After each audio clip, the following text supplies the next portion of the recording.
ایک دن بادشاہ کا موڈ اچھا تھا۔ وہ نوجوان وزیر کی طرف مڑا اور مسکرا کر پوچھا، تمہاری زندگی کی سب سے بڑی خواہش کیا ہے؟ وزیر شرما گیا، اس نے منہ نیچے کر لیا۔ بادشاہ نے کہکا لگایا اور بولا، تم گھبراؤ مت، بس اپنی زندگی کی سب سے بڑی خواہش بتاؤ۔ وزیر گھٹنوں پر جھکا اور عاجزی سے بولا، حضور، آپ دنیا کی خوبصورت ترین سلطنت کے مالک ہیں۔ میں جب بھی یہ سلطنت دیکھتا ہوں تو میرے دل میں یہ خواہش پیدا ہوتی ہے، اگر اس کا 10واں حصہ میرا ہوتا تو میں دنیا کا خوش نصیب شخص ہوتا۔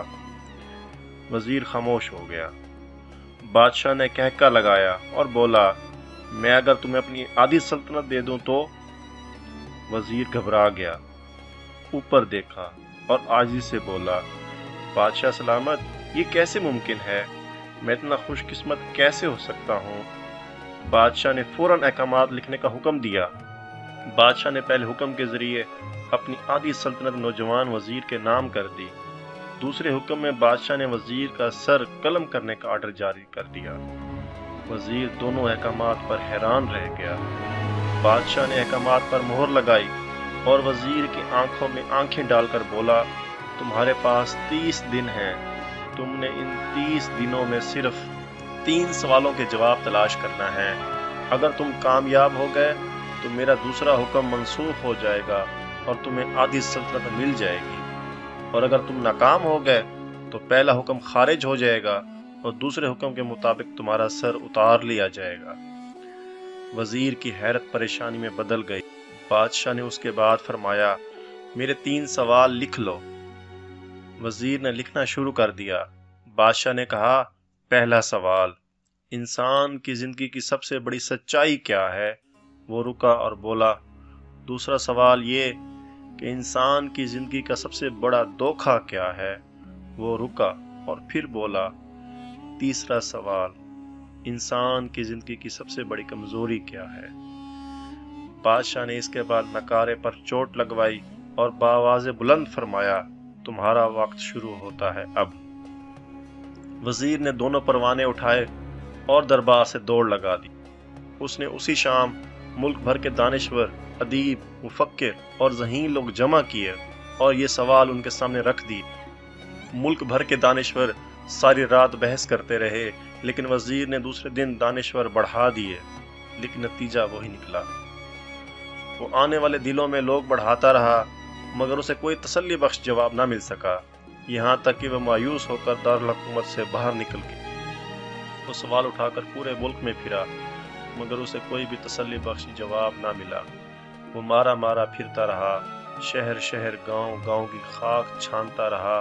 شاہی لباس پھٹ گیا، پگڑی ڈھیلی ہو کر گردن میں لٹک گئی، جوتے پھٹ گئے اور پاؤں میں چھالے پڑ گئے، یہاں تک کہ شرط کا آخری دن آ گیا۔ اگلے دن اس نے دربار میں پیش ہونا تھا۔ وزیر کو یقین تھا کہ یہ اس کی زندگی کا آج آخری دن ہے، کل اس کی گردن کاٹ دی جائے گی اور جسم شہر کے مرکزی پل پر لٹکا دیا جائے گا۔ وہ مایوسی کے عالم میں دارالحکومت کی کچی آبادی میں پہنچ گیا۔ آبادی کے سرے پر ایک فقیر کی جھونپڑی تھی۔ وہ گرتا پڑتا اس کٹیا تک پہنچ گیا۔ فقیر سوکھی روٹی پانی میں ڈبو کر کھا رہا تھا، ساتھ ہی دودھ کا پیالہ پڑا تھا، اور فقیر کا کتا شڑاب شڑاب کی آوازوں کے ساتھ دودھ پی رہا تھا۔ فقیر نے وزیر کی حالت دیکھی تو کہکا لگایا اور بولا، جناب عالی، آپ صحیح جگہ پہنچ گئے ہیں، آپ کے 3 سوالوں کا جواب میرے پاس ہے۔ وزیر نے حیرت سے اس کی طرف دیکھا اور پوچھا، آپ نے کیسے اندازہ لگا لیا کہ میں کون ہوں اور میرا مسئلہ کیا ہے؟ فقیر نے سوکھی روٹی کے ٹکڑے چھابے میں رکھے، مسکرایا، اپنا بوریا اٹھایا اور وزیر سے کہا، یہ دیکھیے، آپ کو بات سمجھ میں آ جائے گی۔ وزیر نے جھک کر دیکھا، بوریے کے نیچے شاہی خلعت بچھی ہوئی تھی۔ یہ وہ لباس تھا جو بادشاہ اپنے قریب ترین وزراء کو پہناتا تھا۔ فقیر نے کہا، جناب عالی، میں بھی اس سلطنت کا وزیر ہوتا تھا، میں نے بھی ایک بار آپ کی طرح بادشاہ سے شرط لگانے کی غلطی کر لی، نتیجہ آپ خود دیکھ لیجئے۔ فقیر نے اس کے بعد سوکھی روٹی کا ٹکڑا اٹھایا اور دوبارہ پانی میں ڈبو کر کھانے لگا۔ وزیر نے دکھی دل کے ساتھ سوچا کہ آپ بھی جواب تلاش نہیں کر پائے تھے۔ فقیر نے کہکا لگایا اور جواب دیا، میرا کیس آپ سے مختلف تھا، میں نے جواب ڈھونڈ لیے تھے، میں نے بادشاہ کو جواب بتائے، آدھی سلطنت کا پروانہ پھاڑ دیا، بادشاہ کو سلام کیا اور اس کٹیا میں آ کر بیٹھ گئے۔ میں اور میرا کتا دونوں مطمئن زندگی گزار رہے ہیں۔ وزیر کی حیرت بڑھ گئی، لیکن یہ سابق وزیر کی حماقت کے تجزیے کا وقت نہیں تھا۔ جواب معلوم کرنے کی گھڑی تھی، چنانچہ وزیر نے سوال کیا اور اس نے فقیر سے پوچھا کہ آپ مجھے ان سوالوں کے جواب دے سکتے ہیں؟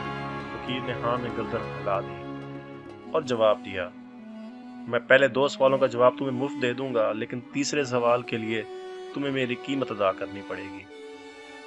وزیر کے پاس شرط ماننے کے سوا کوئی حل نہیں تھا، اس نے فوراً گردن ہلا دی۔ فقیر بولا، دنیا کی سب سے بڑی سچائی موت ہے۔ انسان کوئی بھی ہو، کچھ بھی ہو، وہ اس سچائی سے نہیں بچ سکتا۔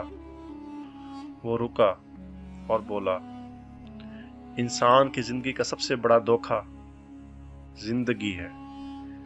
ہم میں سے ہر شخص زندگی کو دائمی سمجھ کر اس کے دھوکے میں آ جاتا ہے۔ فقیر کے دونوں جواب ناقابل تردید تھے۔ وزیر خوش ہو گیا۔ اس نے اپنے تیسرے جواب کے لیے فقیر سے شرط پوچھی۔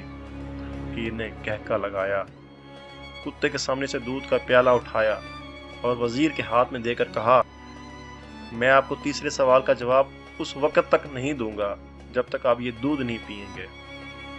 وزیر کے ماتھے پر پسینہ آ گیا۔ اس نے نفرت سے پیالہ زمین پر رکھ دیا۔ وہ کسی قیمت پر کتے کا جوٹھا نہیں پینا چاہتا تھا۔ فقیر نے کندھے اچکائے اور کہا، تمہارے پاس اب 2 راستے ہیں، تم انکار کر دو اور شاہی جلات کل تمہارا سر اتار لے، یا پھر تم یہ آدھ پاؤ دودھ پی جاؤ اور تمہاری جان بھی بچ جائے گی اور تم آدھی سلطنت کے مالک بھی بن جاؤ گے۔ فیصلہ بہرحال تم نے کرنا ہے۔ وزیر شش و پن میں پھنس گیا۔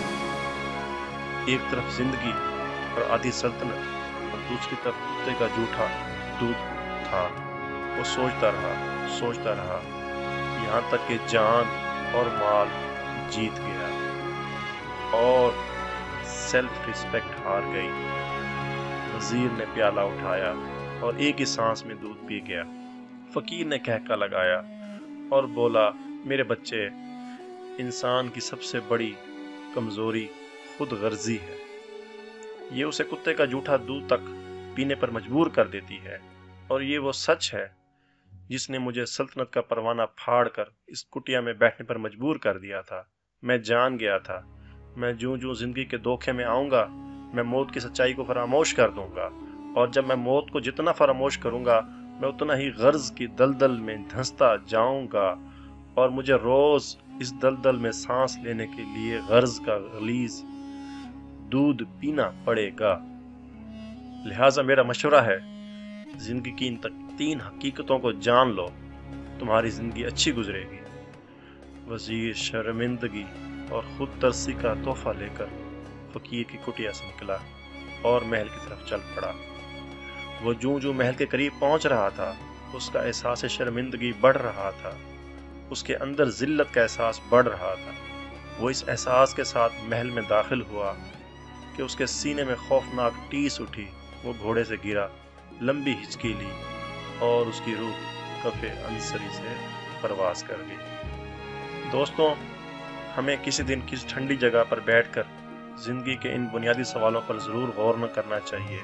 ہمیں یہ سوچنا چاہیے، ہم لوگ کہیں زندگی کے دھوکے میں آ کر غرض کے پیچھے تو نہیں بھاگ رہے، ہم لوگ کہیں موت کو فراموش تو نہیں کر بیٹھے، ہم کہیں اس کہانی کے وزیر تو نہیں بن گئے۔ مجھے یقین ہے، ہم لوگوں نے جس دن یہ سوچ لیا، اس دن ہم غرض کے، لالچ کے ان غلیظ پیالوں سے بالاتر ہو جائیں گے۔ آپ کے قیمتی وقت کا شکریہ۔ دوستوں، اگر آپ نے ابھی تک میرا چینل سبسکرائب نہیں کیا تو سبسکرائب کر لیں اور بیل آئیکن بھی پریس کر دیں تاکہ آپ کو اس طرح کی مفید ویڈیوز مختلف وقتاً ملتی رہیں۔